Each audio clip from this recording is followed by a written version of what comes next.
Dehidroepiandrosterona. Calma, pessoal, eu não estou xingando ninguém. Parece um xingamento, mas esse é o nome de um dos hormônios mais abundantes no corpo humano. Inclusive um hormônio extremamente polêmico, e a gente vai entender o porquê de ele ser tão polêmico. Mas para facilitar a nossa vida aqui, a gente vai abreviar esse nome feio e vai chamar então de DHEA, também conhecido como DEA. Pronto, agora eu situei você?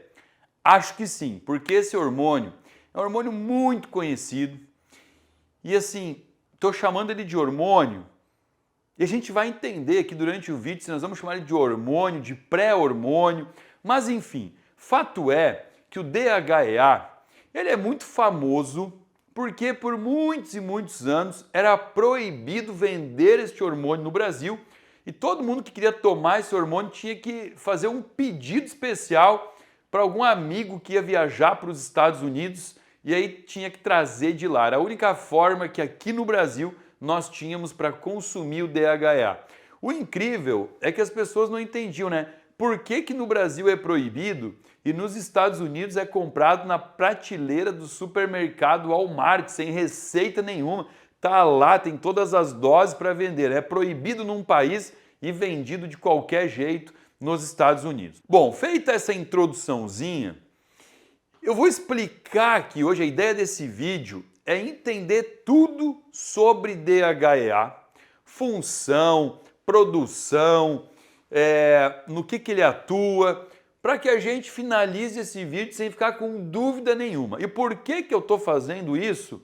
Porque eu percebo, volto a dizer, né, percebo através das minhas consultas, da minha prática, meu contato com os pacientes, que esse pré-hormônio ou hormônio chamado DHEA, ele gera pânico em muitas pessoas, né? Quando o médico prescreve, muitas pessoas ficam com medo de tomar por conta de informações distintas de rede social, de internet, e outras pessoas têm medo de não tomar, né? Outras pessoas procuram o consultório perguntando: Samuel, eu vim aqui para saber se eu tenho que tomar ou não tenho que tomar esse suplemento.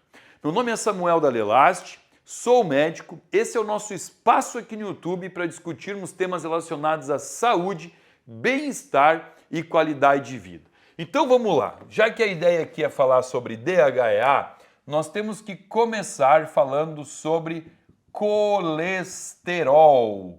Colesterol, que nós sabemos que não é uma gordura, é um álcool. Colesterol é um álcool que vai ser matéria-prima para diversas coisas, né? Inclusive até mesmo para a placa aterosclerótica nas artérias, que não é o que a gente quer aqui, mas colesterol também vai servir como construtor, para ser construtor de membrana de célula e vai servir para ser protagonista do início de uma cascata de hormônios extremamente importantes que a gente vai entender aqui. Porque olha só, o colesterol, quando ele sofre ação de uma enzima do citocromo P450, chamada SCC, ele vai transformar, o colesterol vai ser transformado numa molécula chamada de pregnenolona. A pregnenolona é altamente atuante em sistema nervoso central. Pregnenolona é vendido, existe o suplemento pregnenolona, né? É vendido para melhorar a capacidade cognitiva, a performance, inclusive está apontado como um suplemento para ajudar a diminuir a probabilidade do desenvolvimento de doença de Alzheimer. Tamanha importância da pregnenolona no sistema nervoso central. A pregnenolona não para por aqui, ó. A gente tem uma outra enzima, P450C17, que vai transformar ela em 17-hidroxipregnenolona. Ó, ela foi hidroxilada. E uma outra enzima, chamada P450E17, vai transformar a 17-hidroxipregnenolona em dehidroepiandrosterona, DHEA, que é o objetivo desse nosso vídeo de hoje. Quando a gente fala sobre DHEA, dehidroepiandrosterona, eu tenho que entender que essa molécula, ela é molécula atuante, é o hormônio ativo do corpo, tá? Só que não é a forma estável. No sangue, DHEA dura em torno de 1 a 3 horas. É o tempo de meia-vida do DHEA no sangue. Então o que o corpo faz? O corpo inteligentemente utiliza algumas enzimas aqui para sulfatar. São as sulfatases. As sulfatases vão sulfatar o DHEA em sulfato de DHEA, que é o SDHEA.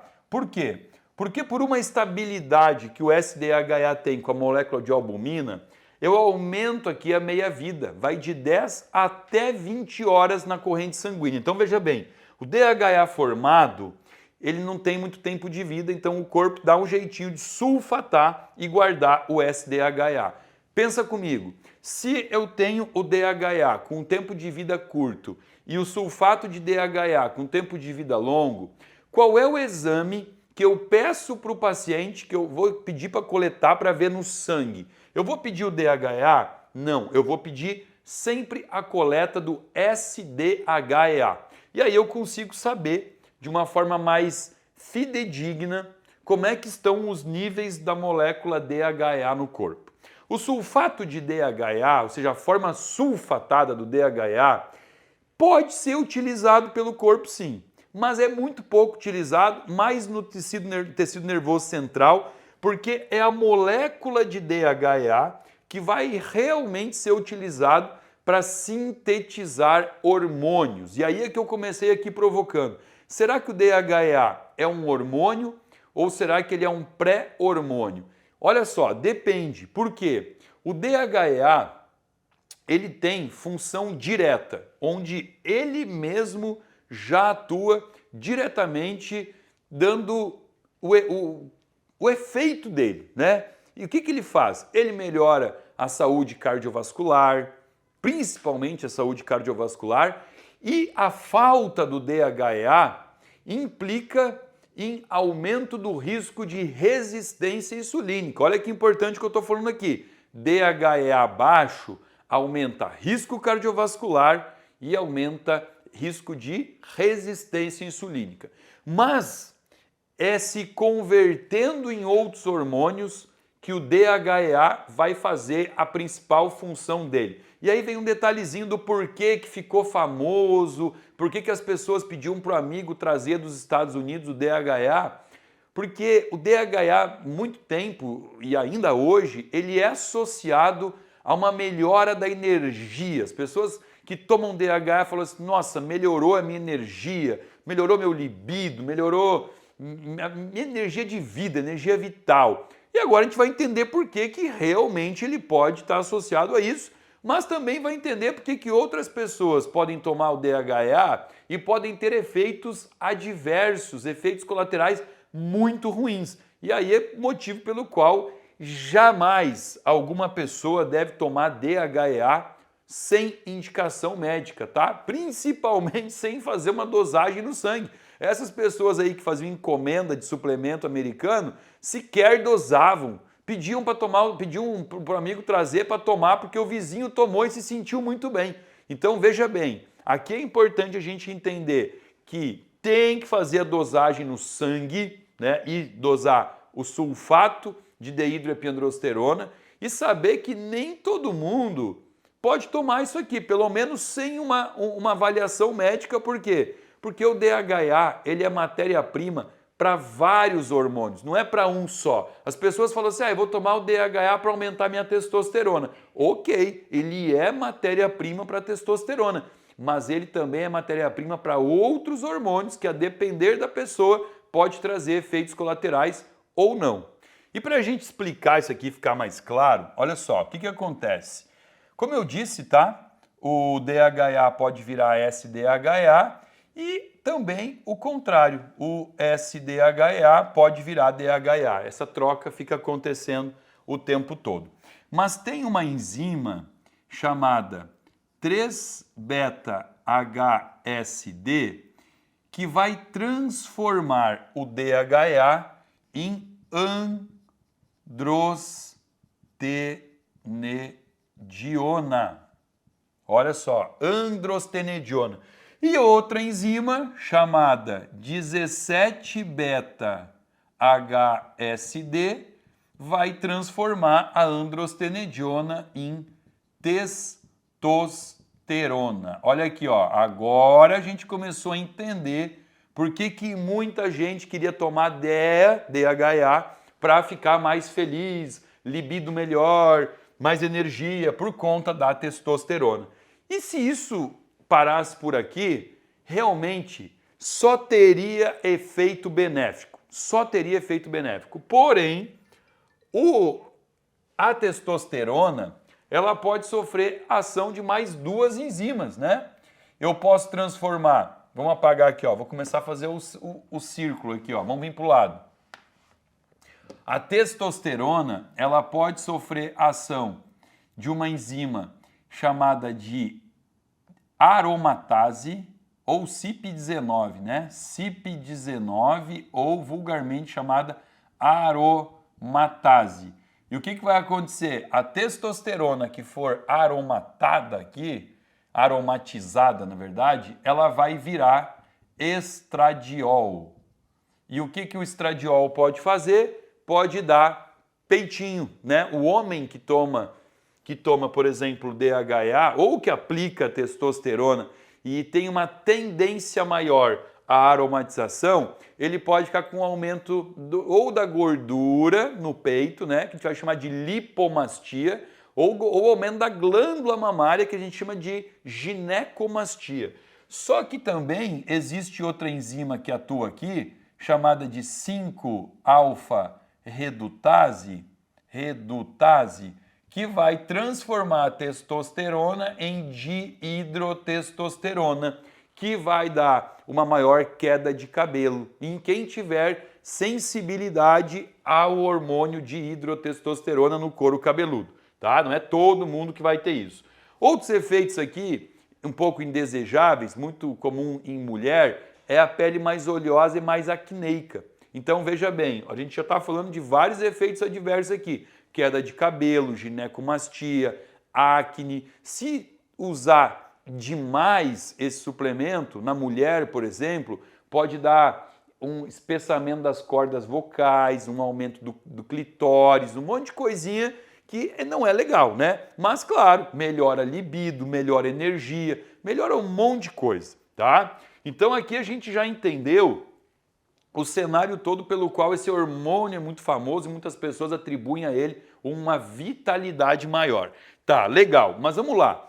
Primeiro passo é entender o seguinte, que ao longo da nossa vida, a gente tem um momento onde o DHEA ele é muito mais elevado no nosso sangue, né? Por exemplo, aos 18, 20, 25 anos, os níveis de sulfato de DHEA chegam a 400, 500 microgramas por decilitro no sangue. Depois disso começa a ter uma queda. E a grande sacada aqui é entender o seguinte, que essa queda, embora ela seja normal, vai caindo, eu tenho que entender quem eu quero ser aqui, que tipo de paciente eu quero ser. Por quê? Quando eu aceito o envelhecimento e não quero fazer absolutamente nada em relação a isso, ou seja, eu quero aceitar o envelhecimento e todas as doenças do envelhecimento, eu quero aceitar a sarcopenia, a osteopenia, a demência, ok, tá tudo certo, é uma escolha. Aí, para esses pacientes que querem esse tipo de declínio, a gente trabalha com aquela ideia assim, ó, você perde os seus hormônios porque você envelhece. E aí tá tudo certo, envelhecer é igual a perder os hormônios. Mas tem paciente que não quer aceitar isso, que ele quer diminuir o impacto do envelhecimento no corpo. Aí o que eu tenho que pensar? Ao contrário, veja bem, eu não penso assim, ó, você perde os hormônios porque você envelhece. Eu vou falar o contrário. Você envelhece porque você perde os teus hormônios. e talvez manter uma taxa hormonal regular seja uma grande ferramenta, um grande pilar para diminuir o impacto do envelhecimento. Então, aí o cara vai falar assim, então eu quero manter o meu DHA nos níveis dos 500 lá, quando eu tinha 18 anos de idade. Não, aí está tudo errado. A gente tem que manter os níveis de DHA no sangue de um paciente mais ou menos entre 250 e 300 microgramas por decilitro, tá? Só que não é o que você vai encontrar quando você pega, por exemplo, o exame de sangue do paciente. Você pede para dosar sulfato de DHA e vai ver o que tem abaixo ali como valor de referência. O valor de referência, ele vai trazer muitas vezes até uma faixa etária, vai dizer assim, de 40 a 50 anos o normal é de tanto a tanto, de 50 a 60 anos o normal é de tanto a tanto, de 70 a 80 anos, ele vai trazendo como uma média calculada, onde ele vai fazer um cálculo estatístico de uma população e vai dizer que de 30 a 300 está todo mundo bem. E não é. Aquilo ali é uma média estatística. O que seria o ideal? Manter os nossos níveis de DHA entre 250 e 300. Obviamente que aqui eu estou falando de um paciente saudável, eu não estou falando de um paciente, por exemplo, que teve câncer de mama, né? Um paciente que teve câncer de próstata. Por quê? Porque aí é um paciente que a gente tem que avaliar. Opa, será que esse câncer de mama da mulher foi hormônio dependente ou foi um câncer de mama triplo negativo? Isso faz toda a diferença. Então, eu estou falando em pessoas sem história de patologias que envolvam hormônio, ok? Bom, aí uma vez que eu entenda isso aqui, eu vou ter que começar a me perguntar, tá, mas por que no meu consultório eu tenho tanto paciente de 35, 40 anos que chega aqui com 115, 120 de DHA, que não é o normal, né? A gente já entendeu que o normal era estar assim. E as pessoas super jovens estão aparecendo aqui com níveis muito baixos de DHA. Bom, aí eu vou fazer o seguinte, eu vou apagar aqui a parte das enzimas, eu vou apagar essa parte aqui. Aliás, eu vou apagar tudo, porque eu vou colocar de uma forma mais resumida para caber aqui no nosso quadrinho, eu vou colocar a cascata todinha, começando com o colesterol, convertendo em pregnenolona, que vai converter em 17-hidroxipregnenolona, que vai converter em DHEA, que vai converter em androstenediona, que vai converter em testosterona. E aí, como a gente falou, né? A testosterona pode virar dihidrotestosterona ou a testosterona pode converter em estradiol. Na verdade, a própria androstenediona também pode converter em estradiol. Os dois podem virar estradiol. E o estradiol pode virar estrona. E a estrona pode voltar a virar estradiol. Olha que loucura isso aqui, né? Estradiol é um hormônio muito bom, estrona é um hormônio ruim, é um hormônio que aumenta o risco de câncer de mama. Então a gente tem que cuidar para não converter o estradiol em frações ruins de estrona. Só que olha só, a pregnenolona, ela também pode converter em progesterona. E a 17-hidroxipregnenolona, vou apagar aqui, vou abreviar para não ocupar tanto espaço, 17-hidroxipregnenolona pode converter em 17-hidroxiprogesterona. E a progesterona também vai converter em 17... Olha só, tudo vai seguindo caminhos alternativos que vai depender do meu estado metabólico naquele momento para saber se vai virar mais progesterona, se vai virar mais DHEA. É o corpo que vai decidindo, baseado no nosso estilo de vida. E a 17-hidroxiprogesterona, ela pode virar cortisol. Olha que louco isso aqui, ó. Todo cortisol, aquele hormônio do estresse, já foi progesterona em algum momento. Olha só, porque a progesterona pode converter em cortisol. O que que acontece? Nós não temos substrato suficiente para produzir um monte de cortisol e um monte de DHA ao mesmo tempo. A matéria-prima aqui, o colesterol, que vai virar em pregnenolona, a pregnenolona ou ela vai para o lado do cortisol ou para o DHA, quer dizer, ela vai para os dois lados. Mas se começar a ter excesso de demanda para um dos lados, vai dar problema. E o que que a gente avalia hoje no estilo de vida nosso? Um excesso de exposição ao estresse e pior do que isso, né? Porque excesso de exposição ao estresse não seria um problema se você souber lidar com isso. Agora, a inabilidade, a falta de capacidade para gerenciar o estresse está fazendo com que eu tenha um aumento da produção de cortisol.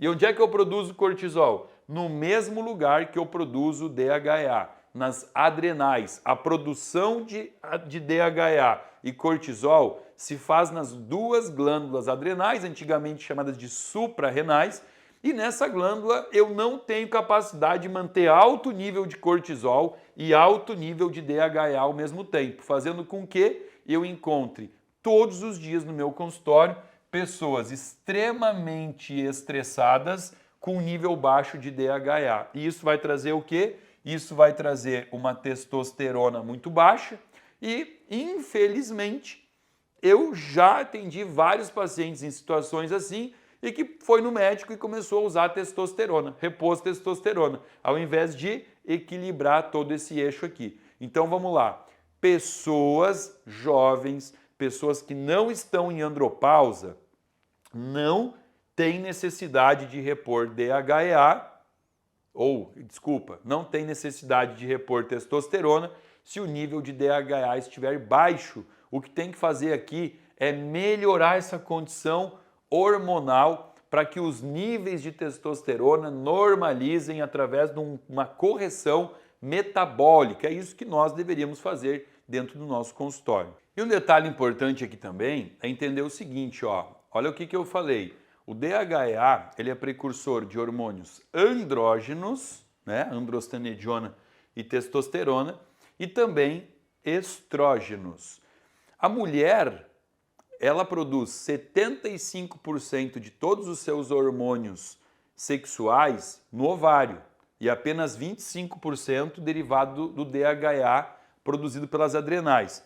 Mas quando a mulher entra na menopausa, quando a mulher é muito saudável, ela ainda consegue manter uma quantidade aceitável de produção de estradiol e principalmente de testosterona através do DHEA produzido pelas adrenais. Mas ela não consegue manter progesterona, porque a progesterona não vem do DHEA. A produção de progesterona a partir da pregnenolona é feita exclusivamente no ovário. Então, quando ela entrou em fadiga ovariana, em falência ovariana, progesterona não tem, ela vai ter que suplementar. Mas muitas vezes ela consegue manter uma testosterona tão boa ou até maior.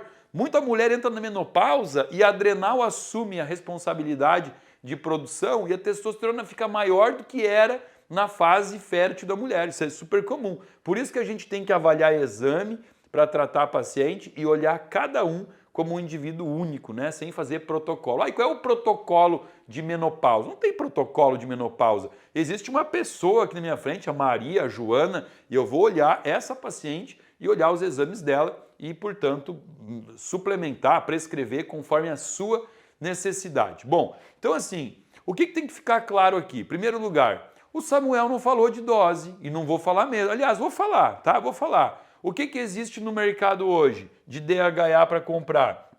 Se você for comprar fora do Brasil, tá? Eu quero comprar nos Estados Unidos. Nos Estados Unidos, o DHA tem de 5 até 100 miligramas. Pronto, falei dose. Não te ajudei com nada, né? Por quê? Quem é você aqui? Não sei. você vai ter que ir no médico avaliar direitinho se você precisa. E se você precisa, quanto é que você vai tomar? 20, 25, 50, enfim, tá? Dose só avaliando com o médico. No Brasil, você não encontra DHEA, tá? Não tem pronto para vender. Ele só é vendido com prescrição médica, mas no Brasil o nome é outro. No Brasil chama prasterona. Prasterona. Prasterona é sinônimo de DHEA, ok? É a mesma coisa, só mudou o nome e somente manipulado. Não existe para comprar pronto na farmácia. Então só é possível manipular. Uma coisa importante, hora de tomar. Que hora eu tomo? Depende do que eu estou querendo, tá? Se eu quero usar o DHEA como um precursor hormonal, eu uso de manhã. Eu uso ele de manhã que eu vou ter um bom resultado para a produção de testosterona, de outros substratos. Mas se eu quero usar ele para melhorar o sono, e ele pode ser usado para melhorar o sono, ele vai competir com o cortisol à noite. Então eu tomo à noite para baixar meu nível de cortisol e melhorar o sono. Posso também usar DHA à noite. Assim, a maior parte dos pacientes que tomam de manhã, mas é importante saber que à noite tem lá os seus fundamentos e o fundamento é melhorar a questão do sono, tá? Então, efeitos colaterais, vocês já estão sabendo aí sobre os mais comuns, portanto, nunca fazer isso sozinho, sempre avaliar isso com um médico. Benefícios, vocês entenderam que são vários, tá? Inclusive DHA também tem, eu falei muito da pregnenolona, né, para a questão do cérebro, mas DHA baixo, ele também aumenta o risco de doenças degenerativas do sistema nervoso central, demenciais.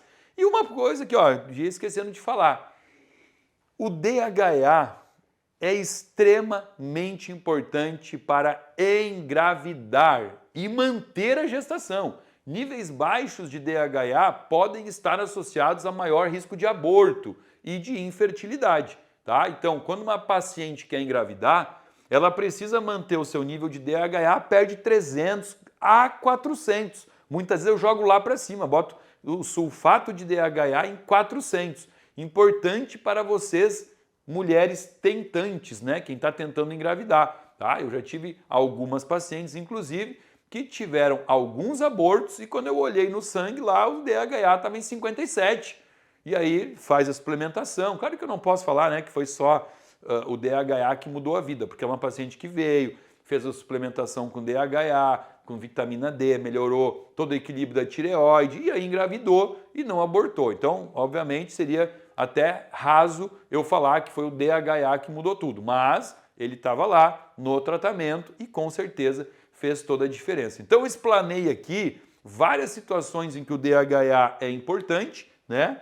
Se você é um paciente que está buscando envelhecer, diminuindo o impacto do envelhecimento no corpo, manter níveis de DHA otimizados é no mínimo interessante e você pode procurar o teu médico para falar sobre isso, conversar sobre isso e fazer esse tratamento. Eu espero que você tenha gostado. Se você gostou, dá um like nesse vídeo, compartilha com os amigos, põe no grupo de WhatsApp da família e se você não tiver inscrito no meu canal, se inscreva, aciona o sininho para receber alerta de novos vídeos sobre saúde toda semana aqui para você. Lembrando também que abaixo desse vídeo tem um link que você pode acessar, se inscrever e passar a fazer parte de um grupo VIP de pessoas que recebe conteúdo gratuito e exclusivo semanalmente aqui do meu canal. Convido você também a se inscrever no meu Instagram, passar a me seguir por lá também, que é outro meio de comunicação aqui digital que eu utilizo para trazer muita informação sobre saúde para você. Está aqui na tela, bota lá para seguir e seja bem-vindo a mais essa minha rede social. Fica aqui, meu muito obrigado.